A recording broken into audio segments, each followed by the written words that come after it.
Hello dear student, chapter number 8 for class 6। इस chapter के अंदर हम पढ़ने वाले हैं इंटरनेट के एप्लीकेशंस। स्टार्ट करते हैं। सबसे पहले आपको ये पता होना चाहिए इंटरनेट होता क्या है। Internet is the interconnection of a large number of computer networks all over the world that can share information which one another. मतलब अगर आपके कंप्यूटर दूसरे देशों के कंप्यूटर से जुड़े हुए हैं, inter connection in the sense होता है कि इंटरनेशनल कनेक्शन हो आपके पास कंप्यूटरों का, तो आप उसको इंटरनेट कह सकते हैं। इसकी हेल्प से आप अपनी इंफॉर्मेशन को शेयर कर सकते हैं। The internet start the early 1960 as an American military project for the United State department of defence and was called ARPANET। ARPANET stand for advance research project agency network.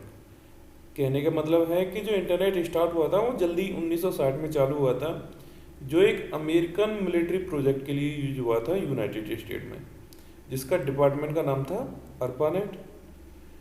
It has since then evolved into a massive public spider web. No single organization owns or controls the internet। मतलब internet के ऊपर जो अधिकार होता है ना, वो किसी एक पर्सन का या एक कंपनी का नहीं हो सकता। All the computers on the network are connected with each other using some hardware and software। कुछ हार्डवेयर और सॉफ्टवेयर को यूज करते हुए ना सारे कंप्यूटर आपस में कनेक्ट होते हैं, जिसकी वजह से आप कोई भी डाटा कहीं से भी सर्च कर सकते हो। They are connected either using telephone lines or satellite like along with a modem or router. Using a network connection the computer connect to each other, it transmit data between them and to communicate with each other. मतलब कुछ hardware device होती हैं और कुछ software device होती हैं, जिनकी help से सारे देश के कंप्यूटर आपस में एक दूसरे से जुड़े होते हैं। We have already learned about many of its application in the previous class. In the last class, we have also learned how to use email. Let us quickly recap some important points. Email क्या होता है? Electronic mail होता है। Email stand for electronic mail. It is sending and receiving of message from one computer to another through internet. Internet को use करते हुए अगर हमें कोई डाटा सेंड करना है और रिसीव करना है तो उसके लिए हम क्या यूज करते हैं? ईमेल। ईमेल के अंदर एक अटैचमेंट नाम का ऑप्शन होता है, जिसमें हम अपनी किसी भी फाइल को, आइदर वो ऑडियो की फाइल हो, वीडियो की फाइल हो, टेक्स्ट फाइल हो, उसको हम ऐड कर सकते हैं इस आइकन की हेल्प से। ये आपका अटैचमेंट का आइकन कहलाता है। ईमेल एड्रेस उस पर्सन का एड्रेस होता है जिस पर हमें डाटा को सेंड करना है। लॉगिन इन द सेंस होता है कि आपने अकाउंट क्रिएट कर रखा है, अकाउंट क्रिएट करने के बाद आपको उसको अंदर जाके उसके फंक्शन को यूज करना है, और लॉगिन यूज करने के लिए आपके पास उसकी आईडी और पासवर्ड होना चाहिए।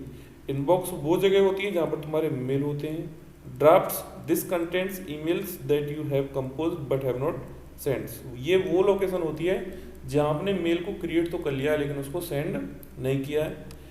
ट्रेस वो डाटा होता है, वो जगह होती है जहाँ पर आपके डिलीट एलिमेंट को, डिलीट ईमेल्स पाए जाते हैं। मीन्स ये रिसाइकिल बिन की तरह काम करता है कंप्यूटर की। Spam this store the unwanted bulk mails to which you may not have subscribed. देखो, ये उन पर्सन्स के मेल होते हैं जिन्हें आप नहीं जानते, स्पैम कहलाते हैं। इसमें वायरस वगैरह भी हो सकता है, तो इसको ज़्यादातर यूज नहीं करना है। ये कह रहा है it remains in the folder for a period of 30 days and it's then delete automatically. अगर 30 दिन के बाद आप उसको नहीं खोल के देखते हो तो ऑटोमेटिक डिलीट हो जाता है।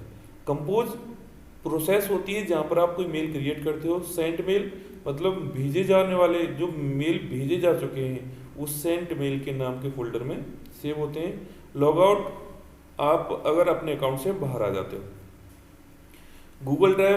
गूगल ड्राइव आपकी वो लोकेशन होती है जहां पर आप अपने किसी भी डाटा को सेव करते हो क्लाउड में जाके।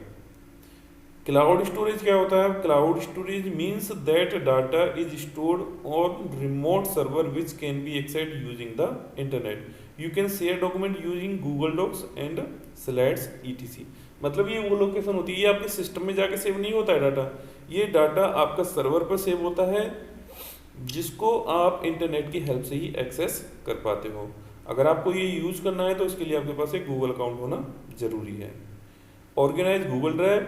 You can log into your Gmail account, then click on Google App icon. You get to see most of commonly used app as shown below। देखें ये वाले सर्च, मैप्स, यूट्यूब, प्ले, ये सारे के सारे ये तुम्हारा ऐप्स का आइकन होता है जहाँ पे बहुत सारे ऐप्स आपको मिलते हैं। इसमें माई ड्राइव का नाम का ऑप्शन है सबसे पहले। ये कह रहा है this shows the files and folders that have been uploaded by you. ये वो लोकेशन होती है जहाँ पर आपकी फाइल और फोल्डर जो आपने अपलोड करी है उनका रिकॉर्ड रखता है। Share with me, this show the file that other have shared with you, किसी और के द्वारा शेयर की गई हैं तुम्हारे पास या भेजी गई हैं। Recent, this folder shows the files that you have used recently, इसके अंदर मतलब आपकी हिस्ट्री की तरह मानो इसको आप रिसेंट को, कि आपने क्या क्या अभी फाइल को यूज किया है। Google photo, the folder shows the picture that have been synced with any device like your mobile phone, मतलब ऐसे डिवाइसों के द्वारा जो फोटो आपके पास आए वो दिखते हैं यहाँ पर। Trash contain are deleted file like recycle bin, backups contain the backups of data from other device and application. Sharing files, अगर आपको फाइल को शेयर करना है तो उसके लिए क्या करना पड़ेगा, सबसे पहले राइट क्लिक करना पड़ेगा किस फाइल को आप शेयर करना चाहते हो उसके ऊपर। उसके बाद from the shortcut menu select the share option, enter the email address of the person you want to share the file with in the people box.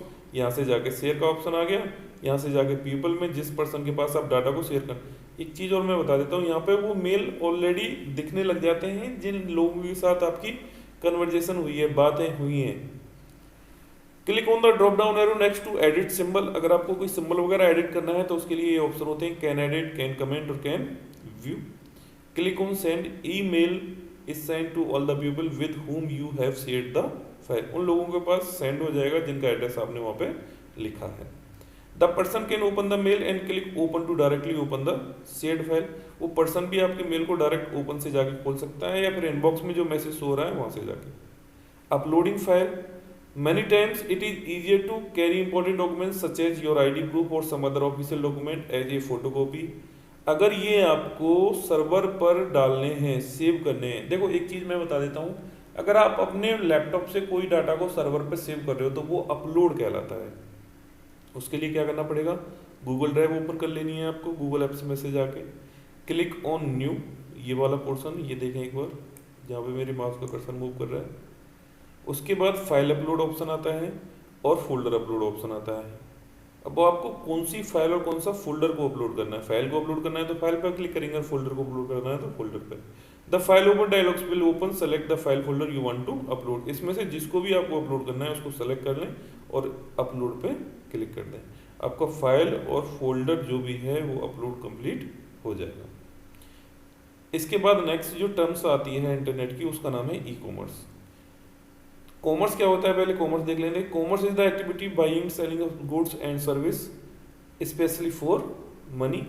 E commerce क्या होता है, ई कॉमर्स और इलेक्ट्रॉनिक कॉमर्स और EC is the buying and selling of good and services और the transmitting of funds और data over an electronic network mainly the internet. मतलब commerce का मतलब हो गया आप दुकान पे गए, कोई भी सामान आपने खरीदा या बेचा, वो तुम्हारा कॉमर्स हो गया। और अगर यही काम आप इंटरनेट की हेल्प से कर रहे हो, जैसे फ्लिपकार्ट से, अमेजन वगैरह से आप कुछ खरीद रहे हो और बेच रहे हो, पैसे का ट्रांसफर कर रहे हो, डाटा का ट्रांसफर कर रहे हो, वो तुम्हारा क्या कहलाएगा, e-commerce. E-commerce is also known as e-business. E-commerce is conduct using a variety of applications, जो मैंने आपको अभी बताया था। E-commerce was first introduced in 1960 by an electronic data interchange with the increase availability of internet access. E-commerce activities have increased, more and more online sellers come into the pictures in the 90s and early 2000। क्या कह रहा है ये कि जब आपका internet का उद्भव हुआ था, इंटरनेट का विकास हुआ था, उसके बाद आपका ई कॉमर्स इंट्रोडक्शन में आया था कि ऐसा भी कोई प्रोसेस होता है जहाँ पर आप सामान को ऑनलाइन सेल परचेज कर सकते हो, पैसों का ट्रांसफर, आपको बैंक ना जाने की जरूरत, आप डायरेक्ट अपने अकाउंट से दूसरे के अकाउंट में पैसे डाल सकते हो। तो वो टर्म थी आपकी ई कॉमर्स। और ये जो इसका विकास हुआ है ज़्यादातर यूज में आने लगा है 1960 से लेकर 1990 से लेकर 2000 तक आया है। कुछ ई कॉमर्स साइट्स हैं जो इंडिया में बहुत पॉपुलर हैं, जैसे Myntra.com है, स्नैपडील है, Jabong.com है, अमेजन है और फ्लिपकार्ट है। ई कॉमर्स कैसे वर्क करता है, सबसे पहले देखें, एक customer searches for products online. एक जो कस्टमर होता है वो अपने सामान को ऑनलाइन देखता है, उसको खरीदना क्या है। He order the product over the internet, internet के ऊपर उसने प्रोडक्ट को ऑर्डर कर दिया है। He can pay using credit debit cards और can option for COD, cash on delivery, मतलब सामान तुम्हारे पास आ जाएगा तब आप उसको पैसे दे सकते हो। The order is processed electronically and the product is dispatch from the warehouse using the service of some couriers company. बहुत सारी कोरियर कंपनी है जो सर्विस देती है आपके सामान को इधर से उधर पहुंचाने के लिए। Finally the product is delivered directly to the customers home. Method of payment, पैसे देने का तरीका क्या क्या होता है देखें एक बार। ई मनी और electronic money is also called E cash, मतलब पैसे आप उसके हाथ में ना देखें, इंटरनेट की हेल्प से अगर आपको दे रहे हो तो कैसे कैसे देते हैं। Credit cards offered by different banks, debit cards of their accounts in the banks, E money in form of e wallet which is offered by many companies through many different apps, for example Bhim. Advantage क्या होती है e commerce की, फायदे क्या होते हैं। Online shopping can be done at any time, किसी भी आपको अगर रात को 2 बजे कुछ सामान खरीदने का मन है तो 2 बजे भी आप सामान खरीद सकते हो। You can do online shopping from the convenience of your home without the need to travel the shop. अगर आप दुकान पर ना जाके हुए भी सामान खरीदना चाहते हो तो आप ऑनलाइन खरीद सकते हो। Detail of the products are available online and can be compared with other products. अगर आपको सपोज करो कोई जूते चाहिए, कोई पैंट चाहिए, तो आप दूसरे प्रोडक्ट के साथ भी उसको कंपेयर कर सकते हो। Online shopping is fast and a lot of time is saved, fast भी होता है और इससे टाइम भी आपका सेव होता है। अब नुकसान क्या होते हैं। A customer can only see an image of the product and is unable to touch or feel it. सामान को आप केवल देख सकते हैं, उसको छू नहीं सकते। Product may not exactly match the image shown on the site, product ऐसा भी हो सकता है जो साइट पर दिखाया गया है उससे डिफरेंट हो सकता है। A sales person is unavailable to answer the queries of the customer. Sales person जो होता है ना वो आपको लाके सामान दे देता है, आप जो उससे क्वेरी करते हो उसका आंसर वो नहीं दे पाता है। If the customer wants to return a product the process may be quite tedious, थोड़ी लंबी प्रोसेस होती है। You have to be careful while making online payments, जब आप ऑनलाइन पेमेंट्स करते हो तो आपको थोड़ा सा जागरूक होना पड़ता है कहीं कोई फ्रॉड आपके साथ ना हो जाए। नेक्स्ट टर्म है blogging. Blogging is a online journal और डायरी ऑफ एन इंडिविजुअल। अगर एक पर्सन अपने बारे में कुछ विचारें डालना चाहता है साइट पे तो उसको हम कहते हैं blogging. It is mostly written by one person who is called blogger. जो ब्लॉग लिखता है उसको हम क्या कहते हैं, blogger. People can read the content and also leave their comment. It is a website consisting of entries called post. जो blog वो डालता है उसको हम क्या कहते हैं, पोस्ट।